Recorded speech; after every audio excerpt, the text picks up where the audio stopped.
ang pinag-uusapan ngayon yung kasal ni Sanjo Marudo at ni Rhea Atayde, Yes, di ba? Nakakaloka. Kanina after ng natin ng Marisol Academy kaninang 3 PM, biglang nag-post si Sanjo Marudo, my wife na ang niya, binati niya. Happy birthday to my wife. Oo, di ba? Kasal na sila sa West, syempre. Correct. Ang hinihintay nila ang church wedding, di ba? Correct. Talaga, kung isipin mo, hindi Siyempre, pa... ang nag-officiate ng kasal na yan ay si Mayor Joy Belmonte. Ay, ang saya-saya.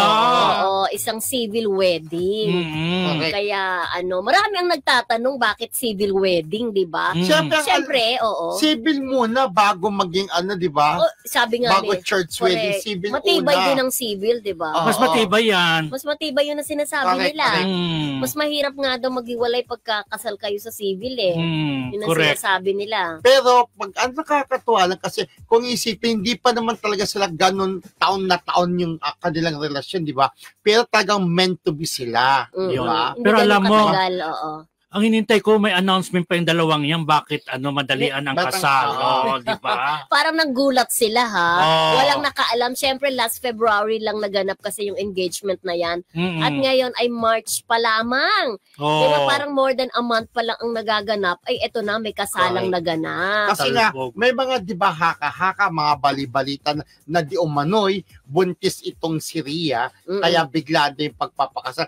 Pero yun nga, malalaman naman natin kung talagang buntis. Pero kung totoo man, nasa right age na naman si Rhea para magdalang tao. At Sanjo.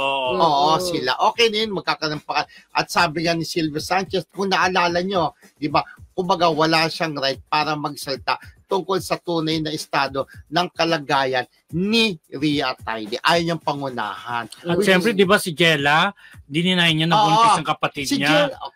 Pero, abangan pa rin natin talaga yung manggagaling kay Rhea Atayde at kay Sanjo Marudo kung ano talaga ang estado ni ang kalagayan ni Rhea. Kasi sabi nga, dapat straight from the horse's mouth. Correct.